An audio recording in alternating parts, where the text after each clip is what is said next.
Hai, Assalamualaikum. Hari ini cikgu nak bercerita tentang dative bond. Dative bond juga dikenali sebagai also known as coordinate bond.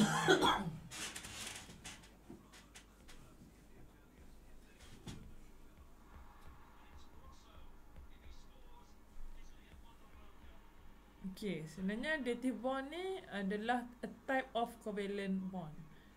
Dia dalam kategori covalent bond.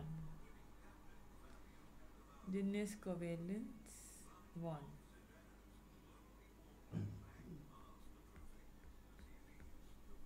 Okey, itu sebuah sedikit tentang dative bond.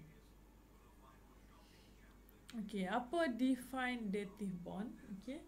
Dative bond is a type of covalent bond where the electron pair, ada pasangan elektron that is shared, yang dikongsikan, come from one atom only, datang daripada satu atom sahaja. Kenapa dia highlightkan datang daripada satu atom sahaja? Kerana sebelum ni belajar, kalau beza dengan covalent bond, bond is formed between two atom, and both two atom ni kena contribute, bukan kena lah, kalau single bond, both atom akan contribute one electron. Faham tak? Contohnya macam hidrogen dengan hidrogen.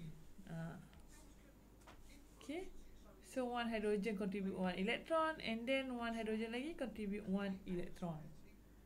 Okay, itu contoh. Kalau double bond, selalunya bukan selalunya dia akan contribute 2 elektron. So ada 4 elektron yang berkongsi, yang membentuk double bond. Okay, sekarang dative bond, hanya satu atom share electron pair, ataupun juga dikenali sebagai lone pair of electron. Di sini yang kita nak lukis lone pair of electron tu, dan kita pilih lukis secara Lewis structure.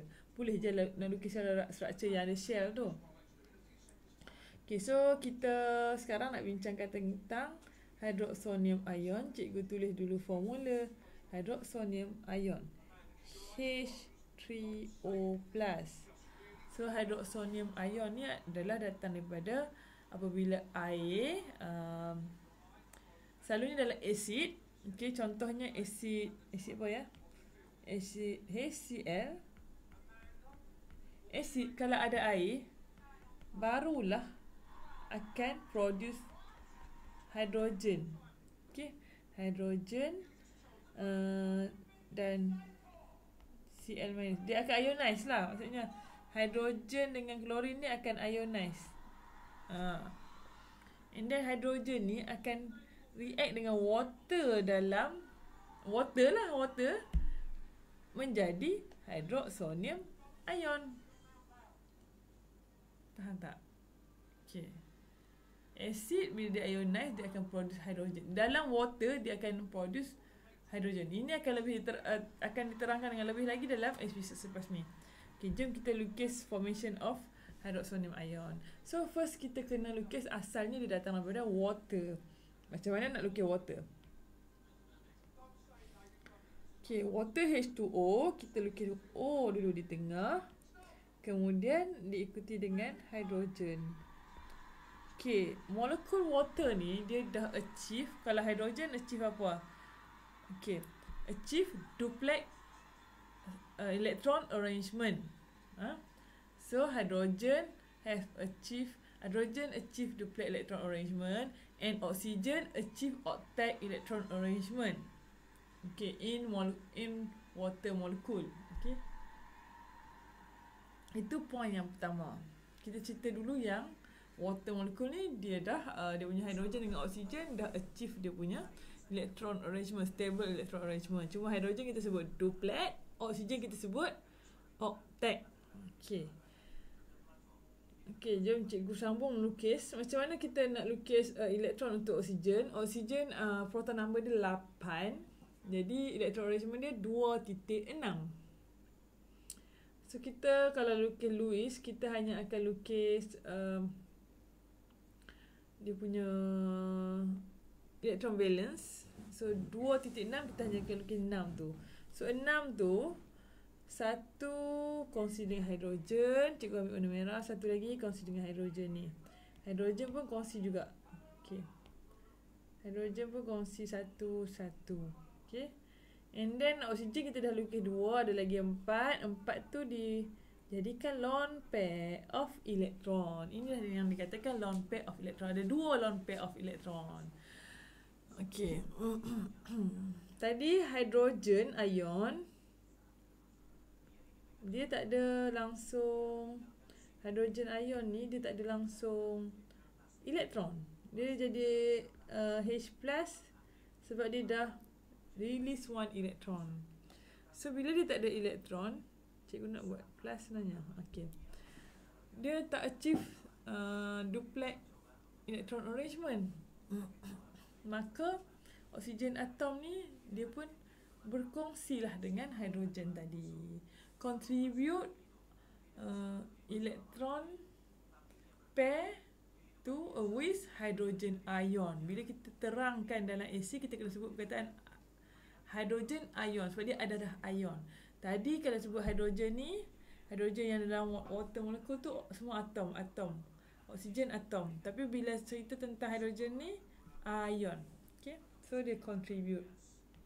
Dia minta sambung, lukis. Kita buat tambah lah. Water jumpa dengan hydrogen ion. And then produce hydroxonium ion. Lukis semula water. O. Okay, cikgu lukis H dengan biru. Okay, kita lukis elektron. Elektron oksigen tadi 2, dia berkongsi dengan hidrogen ni. Dia membentuk sorry, cikgu warna hijau tadi kan. Ini adalah bentuk covalent bond. Okay, covalent bond. Okay. Okay. Yang ini pula adalah dative bond. Nah, ini yang dikatakan dative bond. Okay, yang mana electron pair that are shared yang dikongsikan itu adalah come from one atom only. One atom kat sini adalah oxygen atom in molecule, in water molecule. Okay, ada satu lagi lone pair yang kita tak ada kongsi mana-mana. So, yang ini kita kena buat kurungan sebab dia membawa charge hydrogen ion tadi. Kurungan positif. Okay, inilah diagram yang nak menunjukkan formation of hydroxonium ion. Di mana dia punya dative bond dia ada di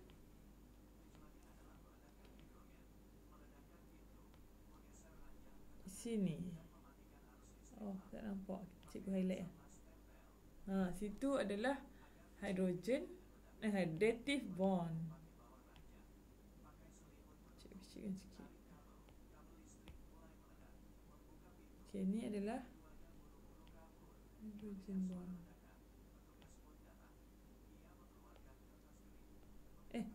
Ini adalah dative bond.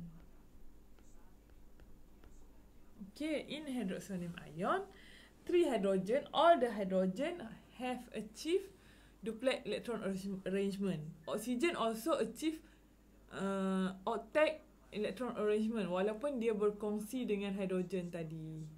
Tapi dia still achieve octet electron arrangement sebab dia ada 8 electron valence. Okay? So that's all. Jom kita tulis dia punya explanation.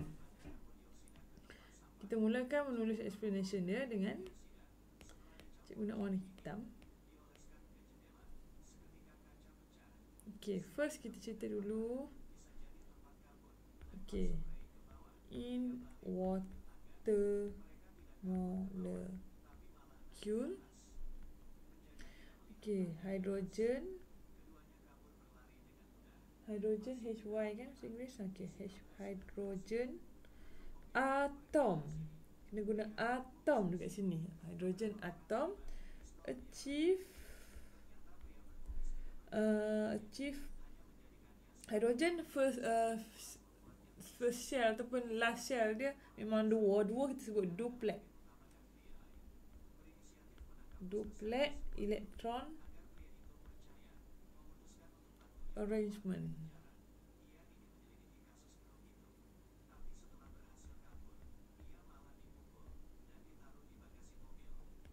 Okey, sorry. Okey, perkataan atom wajib duplet untuk hidrogen. And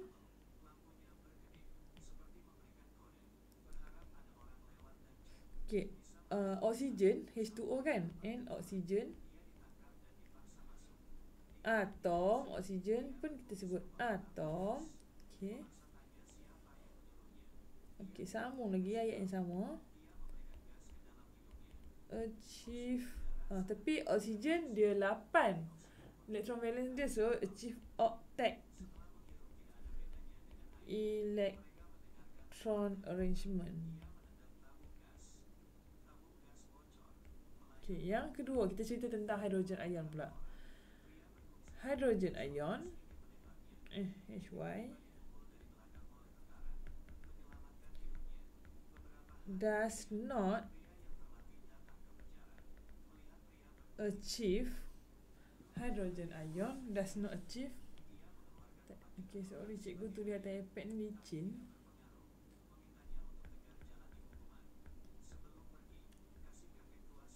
Does not achieve pula.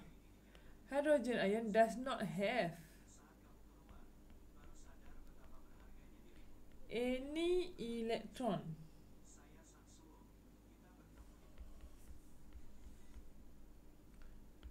in shell.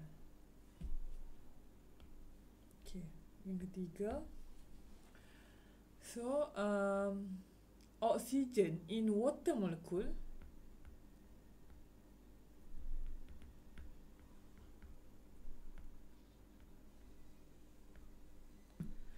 contribute, kita nak guna apa? Electron pair ataupun lone pair of electron. Mana-mana pun boleh. Okay. Contribute the lone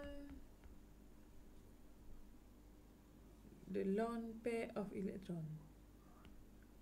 Kan the contribute the lone pair of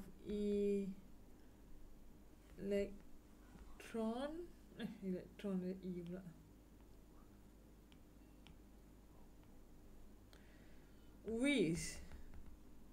With apa? Hydrogen ion. Hydrogen ion tadi ni yang ni hydrogen ion ni. Okey, pastikan perkataan atom dengan ion tu hati-hati. Okey, ni hydrogen ion. Kita cerita tentang hydrogen ion yang tak achieve stable or duplet electron arrangement lagi. Oxygen in water contribute the lone pair of electron with hydrogen ion to form dative bond. Okay, yang keempat. So cikgu suka yang keempat ni, kita bagi tahu hydroxonium ion form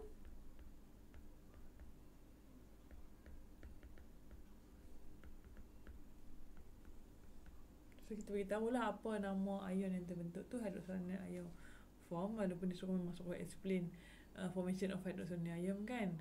With formula, kita bagi tahu formula dia H3O plus titik. Number 5, in hydroxonium ion all hydrogen, tadi ada 2 hydrogen, sekarang ada 3. In hydroxonium ion all hydrogen, apa cikgu tulis ni? All hydrogen atom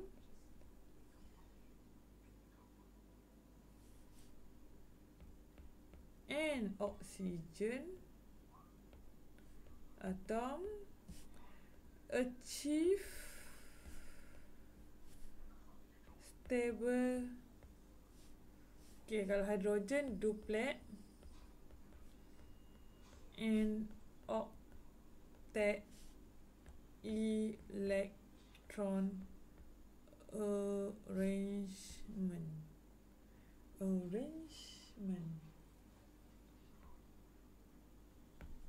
Dah. Okay, jom kita highlightkan apa yang penting hydroxonium ion dan formula dia yang ni. In hydroxonium ion, all hydrogen atom and atom achieve stable. Okay. Nombor 5 tu macam nombor 1 saja, cuma kali ni hidrogen tu dah bertambah. Semua dah stable. Happy ending. Okay, that's all untuk dative bond. Example, dative bond in hydroxonium ion. Anda boleh sambung latihan yang sama macam ni, lukis dan ayat explanation untuk ammonium ion. Ammonium ion, ammonia plus hydrogen ion and then form ammonium ion.